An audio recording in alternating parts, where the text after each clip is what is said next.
Well, hello, everybody. Want to thank you for coming out and joining us here today on Get Moderated. Today, we have Stacey Tallitsch joining us to discuss further the Gateway Project. Last week, of course, we had a few guests on that we discussed briefly some of the ramifications and some of the different things that studies like this can actually impact, and whether it's validate, invalidate, or really kind of dive deeper on. And so thank you, Stacey, for joining us today. I greatly appreciate it. I'm probably going to say quite a few times. My developmental years were with GW in office. So and yeah are absolutely in my public speaking repertoire. Well, glad to be here. I mean, I caught the show after show pretty much. And it was good. I mean, Rob's pretty articulate when it comes to, talking about remote viewing and what it does and how it works, and he didn't say anything wrong. It was all in there. So, well, and that's, I think, one of the things too that I found really interesting about specifically the Gateway Project, right, is the how it could actually interplay with the concept of remote viewing and astral projection, right? Mm-hmm. So for anybody that hasn't had a chance to take a look at the link I have provided on all three zones, which is the link to the Gateway Project declassified document. The concept that brainwaves are able to materialize, I apologize, particles as opposed to photons. So radio waves are capable, when resonating at the correct frequency, to be able to actually create photons. So the things that we're playing with over in CERN to approach light speed and firing them off at the Hadron Collider, how the brain waves on the other end can actually manifest physical particles. Now, they're not atomic structures or anything like that, but you are creating a physical substance, a physical item. Hey, Russ. Hey, Kim. Thank you for joining us. You are creating that physicality somewhere else, whether it's immediately in tandem with you or remotely, and then tying some of the conversation around the explorations into quantum dynamics and single particles and single photons existing simultaneously, two places at once, and how, I think for me, how interesting that really does play into the idea that if your brain waves are capable of manifesting a particle that can potentially exist in two places, the ramifications of unwinding that a little bit would be effectively a concentrated brainwave existing in two places simultaneously. And so, Stacey, you have way more experience and accounts of some of the different studies that have actually happened by our government, the different programs that we've actually used to really to discover more about these different aspects, these different sides of humanity, the more paranormal or metaphysical side, right? And so thank you for joining us today. And sorry, it looked like you had something to say there. I was just finishing my train of thought. That's very good. Get it all out, because part of what we're going to be talking about, on maybe not so on a technical level, is the idea of quantum entanglement. The particles themselves aren't really manifested through brain waves and in the brain itself. The particles already exist. It's the entanglement between particles that we're actually talking about, because particles themselves exist all throughout time. They, particles that exist now, they actually exist also in the past and in all possible futures. The slit experiment, where you have both a wave and a particle, depending on whether a consciousness is actually viewing it. It's what collapses all of those possibilities into one possibility, is a consciousness actually viewing the particle, or actually viewing the act, the quantum effect. Okay. That viewing it, that consciousness coming in contact at the quantum level, is literally the entanglement that you're watching in real time, but it also stretches both through the beginning of time to the end of time. all of those particles that exist and are communicating simultaneously with each other all at the same time in this very moment right now. Being able to tap into that stream of communication is what remote viewing seeks to accomplish. That data stream that we are interpreting with our quantum computer, the meat in between our ears, is pretty much the bandwidth that we have in order to do it. The problem that we do have is that outside of our own experience, our physical growing up life cycle or life experience is limited to what we have in the five senses, which we actually have a lot more than that. I mean, we have a sense of space around us. We have a sense of time. We have a sense, we have more than five senses, but the thrust of what we interpret the entire world around us and in the universe is done through sight, hearing, taste, smell, and tactile. These are the things that our brain is programmed for the most part to pay attention to at all times. So that data exists everywhere all around the universe, somewhere at some level. Being able to use that interpretation or understanding of the universe in that data stream allows us to build upon that and form a greater picture of what it is that's coming down the pike. So it's more of a quantum entanglement thing than it is a manifestation of particles via brain waves or wave particle, whatever. We're not manifesting that. We're just tapping into the data stream between all of those particles to give us our information. So I think one thing that I would kind of bring up on that is you touched on the concept of multiple senses, right? Where we exist, I say it quite often. We are 5D consciousness traveling in a 4D existence, perceiving in 3D and processing in 2D. Pretty much, yeah. And so when we start talking about this and we start getting into, so you're going more from the aspect, and correct me if I'm wrong, if I misunderstood anything that you're saying here. On your perspective it's the quantum entanglement, not necessarily the quantum state of the energy and particles that are around us that allow us to kind of tap into that non-linear sight. Correct. Because every particle everywhere in the universe is quantum entangled. And it has been that way since before the Big Bang. If the Big Bang theory is true, the entire universe was smaller than an atom at one point. All of those particles existed in the space of less than an atom before it exploded into what we know as the Big Bang.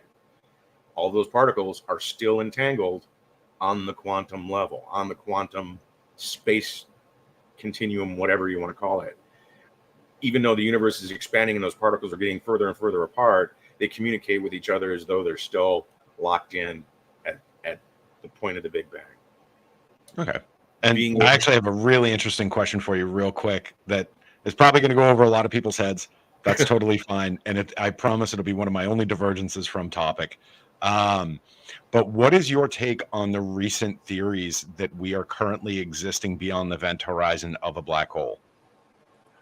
Well, again, the black hole is a giant black hole. Yeah. See, I've done some remote viewing on this just as I had this weird, curiosity, what is the universe, just these weird, philosophical things. And I wasn't high when I asked these questions. I just, wanted to know, what is the shape of the universe? Einstein says it's a shoehorn for some reason.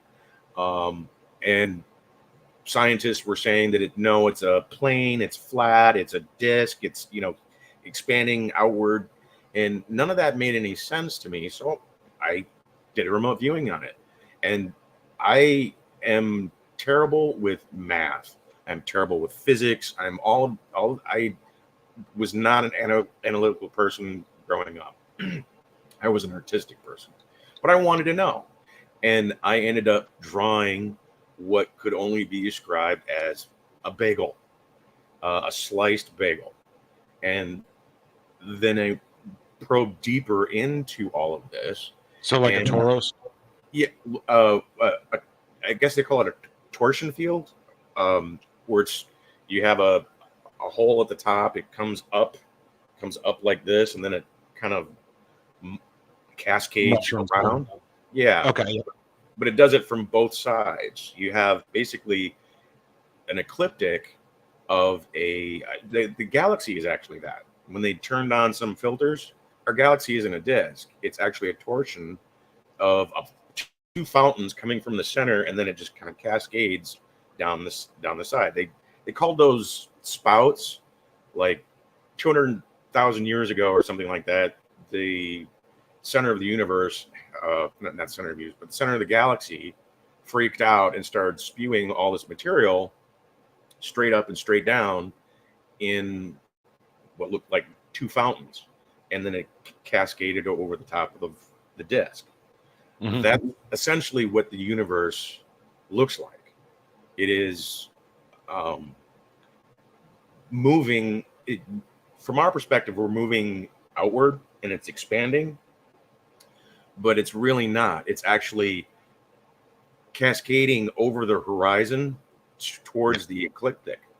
And as it does that, it stretches and it looks like it's expanding, but it's going towards that ecliptic where you have matter on top and antimatter on the bottom, and they basically create oblivion at the equator.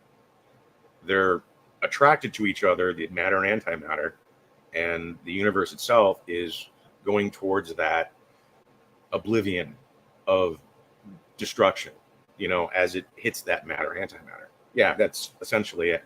But yeah, so just I come from applied mathematics. It's the same thing. We call it a Toros. I'm trying to make it bigger here. I just am unaware of how. Yeah, it's essentially that. That's what I drew. But it was at the ecliptic, it was cut in half. And you have the top half matter and the bottom half antimatter. And they're screaming towards each other to their natural state of nothingness. And from our perspective, we're still very young in that whole scheme, so we don't actually see it. The even the background radiation thing is basically the wall that we're screaming towards. And for years, I had no idea whether or not that was a thing. I didn't even know that torsion fields were a thing. I found out after that all this was real science, and I kind of freaked out a little bit because that's where I see scientists actually coming to that conclusion, that theory of how things will, instead of the big, what I call it, big whimper, or the big, basically that we keep expanding until all the matter itself fizzles out. I don't know.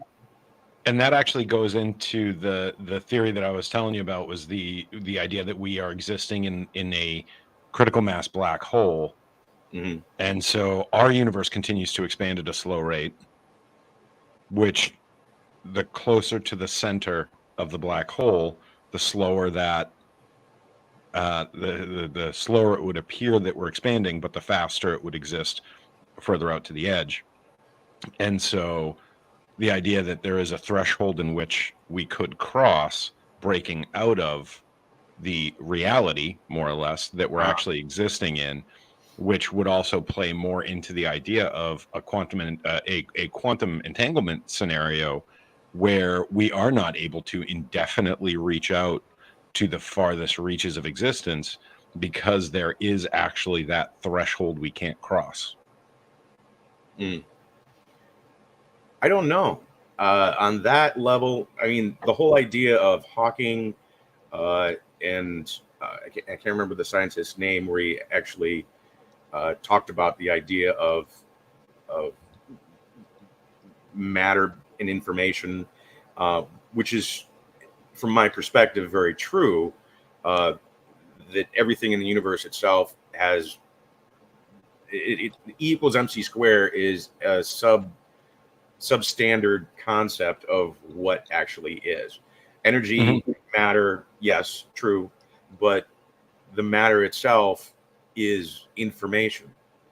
If you don't have a molecular informational matrix attached to all matter, it remains in flux, still remains static. You have to have that informational matrix in order to create matter into something. Star Trek transporters, for instance, science fiction. They tear apart the matter and then transmit the information, and then they reassemble the matter on site. The matter is not transmitted. It's just the information that's transmitted, and the energy is produced by the, matter, antimatter, engines that they have. Because the energy itself is self-contained. They can have that, but it's the informational matrix that they transmit in order to create that beaming technology. Hawking and I can't remember his name. Von Neumann. Yeah, you throw a chair into a black hole, it'll tear apart the chair at the molecular level, at the atomic level, at the subatomic level, but the information of that chair still remains in the accretion disk. And if we had the technology, we could reassemble the chair just off of that information in the accretion disk. That is true. That information is what is being transmitted essentially through the remote viewing process. That informational matrix that we understand through sight, taste, smell, hearing, all that. That's our interpretation of that information. Gives us what we need in order to interpret that and get spooky information. So in a situation like this, I guess this would be a question for you. I mean, you being an educator on things like this, when we see documents like this coming out of our own government, right, and coming out of our own alphabet armies, right, our little 3-letter organizations left, right, and center, how does that play into your personal, right, your personal validation, but also in your educational perspective, right, as an educator? How much credence do you think that actually it gives you and gives you as far as validation goes? Because these are things that, I mean, these reports, if I remember correctly, the finalization of the gateway was 1983. So we're talking 40 years ago. The final reports on this particular one came out, ironically enough, about 7 months after I was born. We decided that we were done researching this, right? But this is something that you've carried the torch on for some time. What kind of validation does this stuff bring to you? Well, 83 wasn't the end of the program by any stretch. It didn't actually end until 93. I'm going based off of the initial funding conclusion report for additional funding. So okay. Essentially the document that I'm using and that I've put in the links here is the after report of initial progress. It was their essential statement of value that we've been able to do all of this preliminary work. It is valid. It is legitimate. Give us more money. Right. And every agency after that, every 3-letter agency after that decided to pick up the program. It had different names under different programs, that the Sunstreak, the Grill Flame, the Angola Orange. I mean, they named them all these, really not very sexy names to keep it under wraps. Stargate and the Gateway Project were probably the sexiest names out of the whole thing. And damn if they aren't sexy. We got an entire sci-fi franchise out of the first. I mean, the Stargate Project was the predecessor to this, obviously. But yeah, that was one. Still stands as one of my favorite sci-fi franchises. Yeah. Well, the information that they would pull down, they didn't want to use the terms that were problematic. So in order to understand this in a scientific sense, the psychology behind it was actually called transpersonal psychology. It was a brand new branch of psychology that was invented primarily through this. And transpersonal psychology has nothing to do with gender. It is all about the transient person that you are into the universe. And they would use terms like, instead of saying God or the universe or very hippy dippy things, they would say that we're going into the Matrix. And these reports that they would put out on training and things of that kind spurned off another movie called The Matrix. And it was that kind of weird, higher level, transpersonal thing that they turned into another sci-fi franchise. But this program itself is made Hollywood into billionaires just by. I mean, it's one of my favorite caricatures of these studies, and one of my favorite uses of these studies was Men Who Stare at Goats. Oh yeah, well, the mockumentary for that, ruined a lot of people. The Russell Targ, one of the lead scientists, has been trying to debunk the debunkers since it came out. He came out with a book and a subsequent documentary called Third Eye Spies, and you can watch that. I think it's on Netflix. If not, you can get it on iTunes. And it's pretty good. He goes into detail on what he went through and all of the stuff that was a little too mean in his opinion about the Men Who Stare at Goats. First and foremost being that they never stared at goats. There were no goats involved ever. Right. But it brought that into the consciousness of the whole idea of remote viewing, even though they did their best to make fun of it. Yeah. Oh no, absolutely a caricature. And I'm not, under no circumstance do I want you or anyone seeing this to ever think that I think that Men Who Stare at Goats is an accurate representation. I would say that Men Who Stare at Goats is about as accurate representation as The Matrix is. And it's just a fun, goofy movie to me that I thought tied a little bit into it, in concept, not execution. Yeah, Hollywood needed some money, so they made something that allowed them to make some money. You just hand George Clooney a check, and they had gold at that point. Kevin Spacey too. Yep, not so much anymore. But no, so to get a little bit more on topic with these type of programs, right? And one of the things that I find incredibly interesting that you brought up was the concept of the torus or the magnetic donut, right? Right. In the actual release, and I can't remember what page it is. I try to keep it up with me at all times during the show. That way I have a kind of a quicker reference than if I'm playing with the computer. And of course, now that's proving to be grossly inaccurate because I can't find the page. However, it was early on. Let me see here. Now I feel like the professor going through the notes. And I forgot that it's double-sided for me. However, they go over the torus of the human energy, right? They go over the concept that the brain in itself.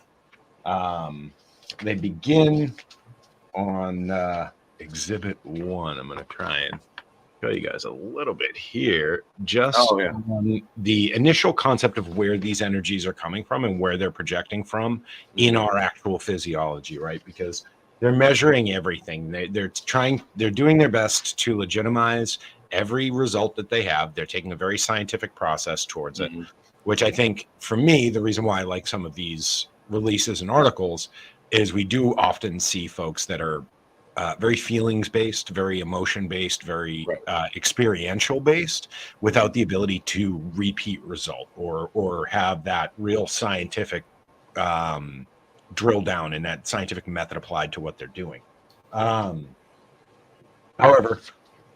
in discussing your experience, I am absolutely willing to sit down and be quiet when discussing the subject matter. But yeah, well, they did do a lot of real science behind. They plugged people's brains into the scanners, and they watched their right brain, left brain, depending on what was being asked of them, responses and things of that sort. They've done double-blind experiments. They've put people in Faraday cages, essentially, to keep them in a completely radio-free electromagnetic cage environment, to where it was, the brain waves itself, if they're working off of a radio and we're picking up radio waves, and they didn't understand the whole concept of what brain waves actually do. They wanted to isolate that to see what would take place. And the same results happened whether they were in a Faraday cage or whether they were in an open room sitting right next to the person they were trying to remote view. So distance had no barriers, had no bearing, all of that. And they plugged people in to see what was working at the same time. And a lot of the results that they found is that what you're getting in, the information is coming in through one hemisphere of the brain, the same one that you actually use for math. So you have the analytical side of your brain, the right side, doing most of the heavy lifting during a remote viewing session, whereas the left side is primarily used for things like writing and art, fine motor movements. And it becomes difficult the deeper you get into the session, because there's this play I like to call the zone. And it's like, if you've ever taken the SATs or the ACTs, where you're so focused and so intensely concentration that you actually start to lose your perception of time. Oh, I that is 100% how I test. So I took licensing with a regulatory agency here and in the US, and it's a 5.5 hour test. And I had just kind of zoned into what I was doing, and about 49 minutes later, oh, hello from Japan.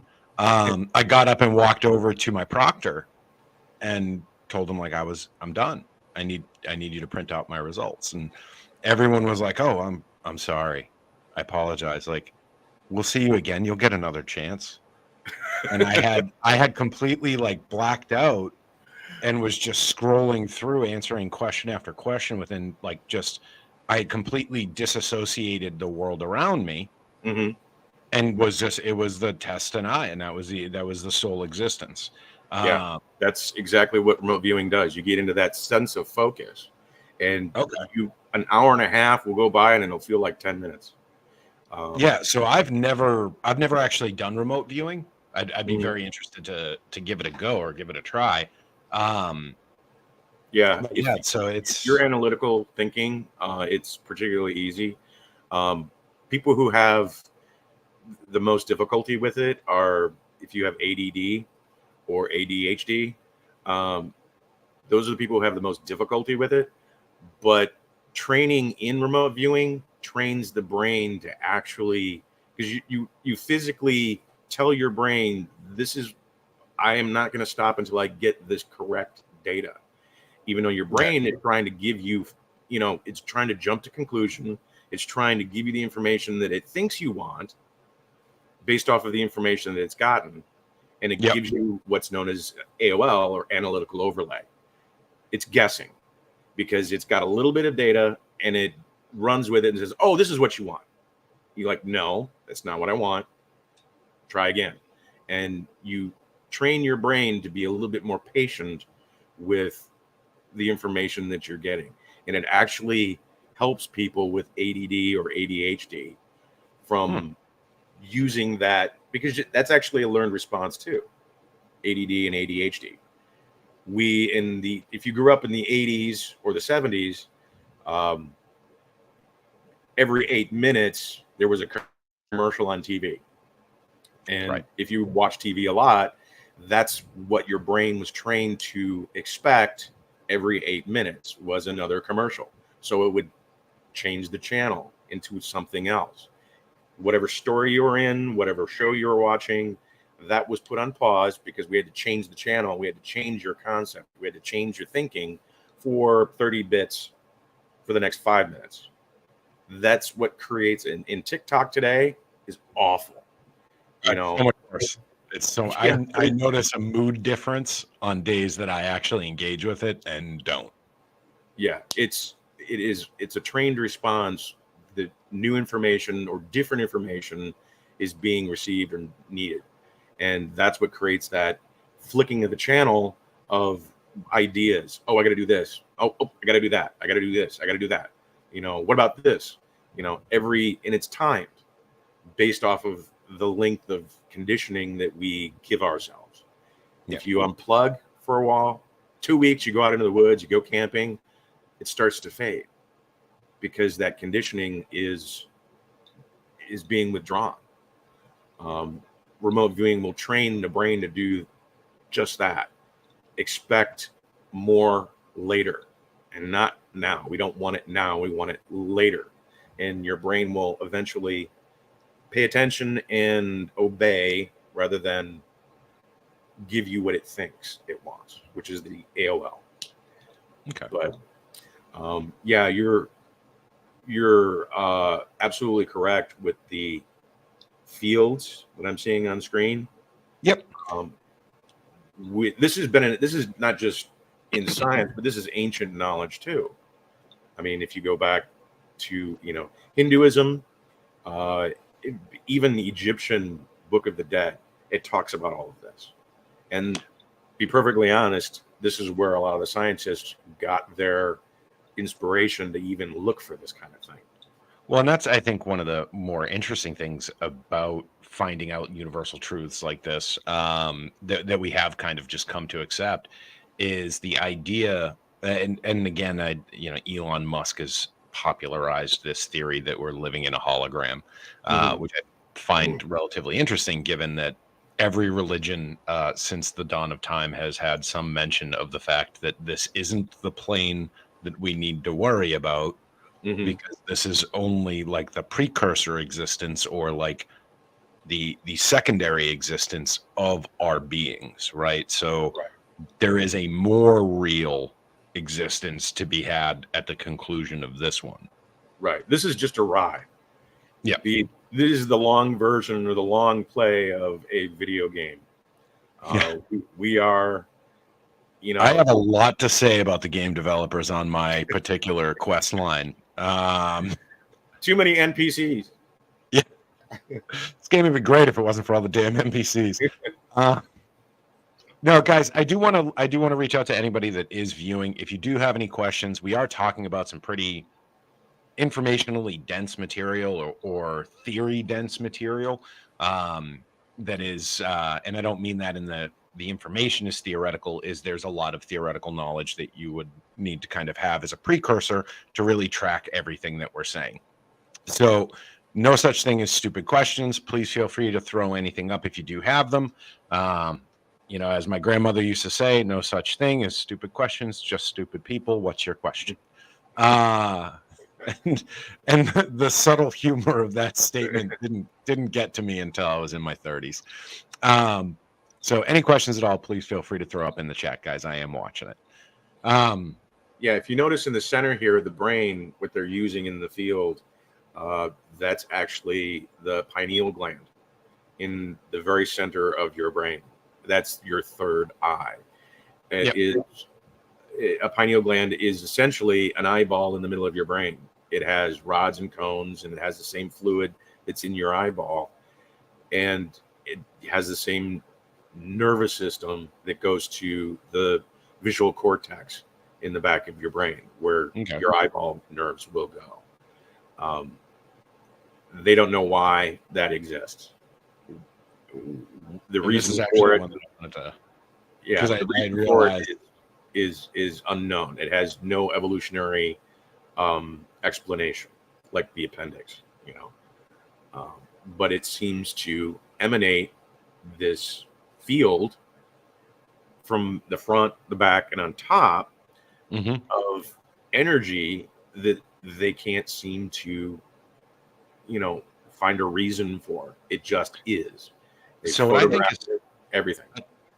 and to kind of talk about that, how we have this idea that there is right down the median, we see as more or less the center of the torus of the energy fields coming out of our brains, right?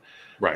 The brain waves are emanating. This isn't this isn't theory. This isn't hokum. This is genuine science. Your Right. brain waves emanate in a torus, with the center median line being the epicenter of those emanations. I think one of the things too that I'd be very interested in getting access to is how those brain waves, they have to be coming through here as well, right? Like Mm-hmm. it is a radiant ring. It's a corona around our heads of brain waves, which halo or angelic light, and has been used for this type of descriptor for millennia on end. The idea that someone can walk around with a corona, you see these images of Christ and other religious figures all throughout history with Mm-hmm. this round circle coming off of their head, emanating from the center of their cortex, right? So Mm-hmm. um I'd be interesting to know what folks' perspectives on how that energy is coming back into the flow of that torus. Well, we all emanate, and that flow that you're talking about is this endless fountain, and it Mhm. actually has a light spectrum to it. I mean, Yep. the colors based off of its intensity or your emotional response to any given moment, and the centers aren't just in the brain. The physical organism, the meat of your body actually has centers along the way too. You have one in your throat, which is the bottom part of the top, one that's in here. You also have one that's in the heart, which goes forward and out the back. Your solar plexus, your abdomen, your, for better lack of word, your junk, and then you also have it on your knees and your feet, and they go in both directions, like the torus field, like the fountain, and all of these centers work in unison with each other, like cogs in a watch, that will essentially create a sense of wholeness, peace, and overall well-being when they're working the way that they should be working. And we interpret that in our brain up top as being at peace, being whole, being even agitated or confused. A lot of different things that we interpret as emotions empathetically may not actually be real, in the sense that you have a reason to have that feeling other than something else is coming at you. You're receiving information from the outside world that you don't really understand yet. You're just interpreting it as a feeling. Empaths are the worst when it comes to this, because they feel everything from the world while at the same time believing that it's all them. This is, what I'm feeling right now. I'm feeling terrible, and what's wrong with me, and I don't understand why I'm feeling this way. I must have some kind of malfunction, different things like that. When it's not really them, they're picking up things from other people that are around them, or they went to Walmart and walked by someone who's just a hot mess, and they pick that up themselves off that person. They're just interpreting the information from a central point of view rather than an outwardly understanding. Um, it would be, in my opinion, the same thing as if you're walking by somebody and they bust ass, and then you think that you're the one that did it, because you smell it, so it must be me. No, that's not how it works. The person you just walked by is. I don't know, Stacey. I'm sorry. There's been a common rule in my life: is whoever smelt it definitely dealt it. Well, that's the general rule that empaths take with their own lives, and you can't necessarily say that that's not true, but for the most part, it's not true. They are too sensitive to the outside world when they need to be paying attention to, what is real and what isn't real. Do I have a reason to feel this way? No. Then obviously it's something else. So that takes some training. That we're our whole life we're told that whatever it is that you've got going on inside your head is all you. Nobody else has influence on that. It's just you. So we take that to heart, and it's not true, not in the slightest. We're influenced by the outside world in a lot of subtle ways that we have yet to acknowledge as scientific fact. And I think Denise Empey has a really good comment here. We all know that the pineal gland. I did not take Bio 101. I was busy doing theoretical physics and it looks like math. A pine cone in the brain. The gland looks like a pine cone, so they call it. And that's where they got the name, of course. Right. Doctors are terrible. So releases melatonin and can perceive light or dark. The mystery is how it also appears to affect other things like reproduction and memory that it hypothetically shouldn't. So, I mean, honestly, I think that that's a really great comment for the conversation that we've been having right now, Denise, is we have had a pretty at-length discussion about how energies interplay, how different things actually react to one another. The perception of light or the absence of light is just the interpretation of a different kind of energy, right? It's light is literally a non-physical, it's a photonic energy expression that we're able to actually perceive and define in our own minds. The expanses to me, and Stacey, you can jump in here at any point. The expansion to me is all of our, especially when you go to things like reproduction and memory, which, for those of you who don't think that they're connected, just think back to the first experience you had in the reproduction realm. I'm pretty sure your memory is quite fond of, or quite firm in what that experience was. Those two things are very paralleled, and they are very much expressly defined by one's own perspective of importance and gravity. Right. And so the brain itself rewards itself when it gets something right. And whenever you have a positive affirmation, it will dump dopamine into your brain, and you actually get a good feeling of hey, I've accomplished something. I'm feeling good about it. I'm confident. Your brain will reward you for doing something correct, or it doing something correct, which is how memories themselves are really made. Is that dopamine dump creates neural pathways, that positive affirmation. And then the body calming down after that positivity is the release of melatonin in the afterglow. Right. And so I think that plays very, very well. Negative affirmation does the same thing as far as creating memories, but it is the no-go zone on creating what those memories are, which is in turn, whenever you experience those conditions all over again, you get anxiety and fear and things like that, because your brain has trained itself through negative affirmation, that is bad. That will lead to bad things if you do this thing again. That's why corporal punishment in schools and things of that kind were actually kind of effective. They stopped doing it very recently, and sorry, Adam, we ended up with generation of adults who still scream like they're in the cereal aisle as a child. Whenever they don't feel good about something, they throw a tantrum wherever they're at, because they never had that negative affirmation of that is improper behavior. We're experiencing that in real time. The idea, like what I teach in remote viewing, is that positive affirmation side. You are given tasks throughout my courses on how to do remote viewing, and your success rate will imprint the memories on how to repeat the process over and over and over again, because your brain will automatically do that dopamine dump and create those neural pathways on, oh yeah, that's how you do it. Okay.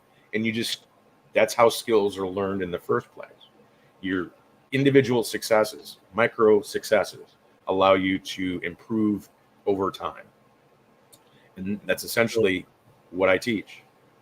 So that's actually, Denise comes in with another really good comment here. There's a theory that the gland is a remnant of a larger organ. Perhaps as we become mechanized and less attuned to our instincts, the third eye has shrunk. Just a random thought. I don't think that that's actually a random thought at all, Denise. I think that our perception and our interaction with the world around us is an ever-evolving thing.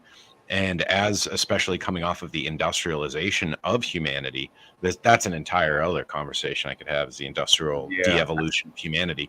But you want to get a conspiracy theory, that's my big one right there. It's not even a conspiracy. He walked into a board meeting and said, I need workers. Here's a check. Build an education system. Yeah. I get really aggravated at the U.S. education system, but I'm talking from the perspective of the pineal gland, the shrinking of the pineal gland. The education system has actually been engineered to do so. Stop paying attention to the world around you and only pay attention to the text in front of you. Well, the food that they give us specifically calcifies it too. People who drink a lot of Diet Coke or diet anything, the aspartame that is in that drink calcifies the pineal gland. You can actually take x-rays of people who drink a lot of that stuff, and the pineal gland will light up like a bone, just like you have the rest of your bones. It will light up because it's so calcified. And you'll notice that people who drink a lot of that stuff, they're not very intuitive, because that pineal gland itself is so filled with gook. If you decalcify it, it basically takes apple cider vinegar. A spoonful of that every day will decalcify that, and you'll start to see and become more intuitive over time, because it has to be essentially broken up and gotten rid of. Broken up. But they do that to us on purpose, because the less intuitive you are, like we were saying this before, cattle, if they could do that, wouldn't walk into the pen. You need to keep people, mindless zombies, so they do what they're told. Yeah. I mean, we were backstage before the show started, getting into that a little bit. Hey, Richie B, you look at these type of programs and these platforms that they've really dived into how our brain works. They've, the three-letter mafias have really spent an exorbitant amount of our money learning how we think and can be manipulated and can be corralled. And, it is funny that we ended up on this topic, given the nature of our pre-show little side chat before we went live. Adam, that's the United States. The truth is, and this doesn't have anything to do with the conversation we're having right now, but the amount of foods that are illegal in other countries that are common staples in the United States is staggering. It's terrifying. You look at, was it a week ago or 2 weeks ago, they determined that there was something like 10 or 15 times the acceptable level of lead in Lunchables that were being provided as school lunches across America to children. Yeah, it's not by accident. It's a theme with China. Everything that's processed. They did that with toothpaste a few years back. They had all of this mercury and lead inside of Colgate toothpaste, and the sole reason behind it was because it was being manufactured in China. They were using it as filler. Yeah, they weren't wanting to use the entire ingredient base in order to, because it cost them money to do so. So they threw in cheap stuff, mercury and lead dust, to, basically fluff their recipe numbers. Yep. It's essentially what China's notorious for that. Pharmaceuticals do very similar. They use a substance very similar to drywall, in their compounding centers when they're actually mixing pills. So those horse pills that you have to take sometimes are usually only maybe 1/10 of the actual medication that you're actually looking for. The rest is filler. And vitamins too, probably sawdust. What's that? Vitamins, over-the-counter vitamins that you get that are, like in Walmart, they're mostly the cellulose. Yeah. So it's crazy. A lot of the filler they're just for creating more money. It has nothing to do with anything else. But I think that does speak to some of what we're talking about, right? We're talking about how the human body operates, how it would actually, in a heightened, cultivated, and nurtured state, right? We don't right now have an environment of having that clean body, that clean living. I mean, even now I'm sitting here sipping on my iced coffee, and there's dairy and all sorts of other things. I'm sure that Red Bull, and I'm sure there's plenty of other microtoxins that are in here that are just under the acceptable level according to the FDA. They bumped up the acceptable levels of cockroaches that you can have in your food, in your cereals, and all these kind of things because they're protein. Hey, I'm weird about that. So many cultures eat bugs. I don't see a problem with the bug content. What bothers me is there is an acceptable human flesh threshold in foods. So many thumbs that get caught in the meat grinder. Exactly. And there is actually an acceptable level of human DNA in food that we've actually gone ahead and had. That's been a problem enough that we've had to regulate it. Yeah. Well, they banned it in Italy. Lab-grown meat, because it turns out a lot of the lab-grown meat has a lot of human DNA in it for reasons. It's like turn us into. Can we just go back to the times when farmers fuck sheep? Now there's scientists with tofu. It's crazy. Anything Bill Gates does, I don't trust, and it's been that way since Windows 3 came out. He is just. He lost me at Windows ME. Windows 3 was, his last hurrah on, scamming people on DOS. So, for younger kids, that was before, the operating system came out. Mm-hmm. So, anyway, he's an evil. I can't even say genius. He's just evil. Well, I mean, I think there's a certain threshold of privately held wealth that once you hit, it's impossible to claim you're anything but. It's just you think back to, was it 3 or 4 years ago when Flint, Michigan mattered to the public zeitgeist, right? Like everyone was talking about Flint, Michigan, and Elon came out and said I could fix that tomorrow. Well, here we are 4 years later, and the water's still flammable. Yeah. Well, they won't let him. A lot of the stuff that he wants to do, they won't let him do. Probably because it takes away control.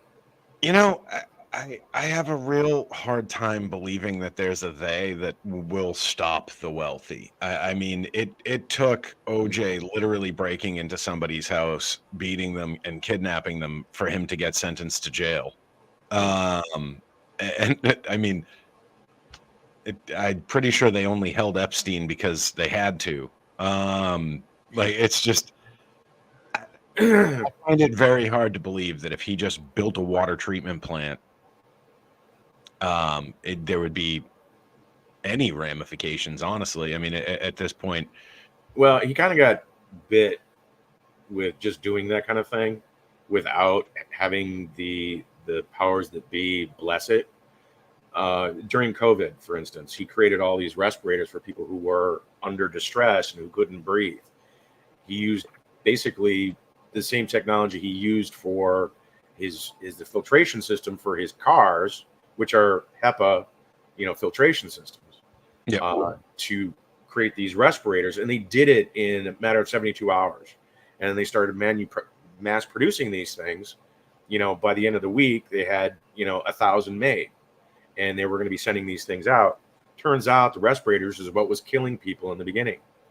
Elon, by trying to do the thing that they were crying out, we don't have enough of these things, and he's like, I'll come to the rescue.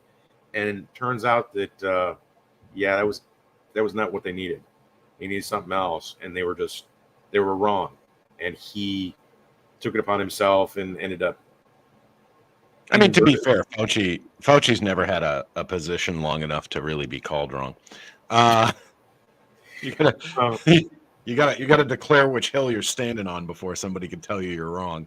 Yeah, he's the Mengele of our time, as far as I'm concerned. Yeah. So just to kind of wrap up and surmise, because we're coming up here, we got about 3 minutes left.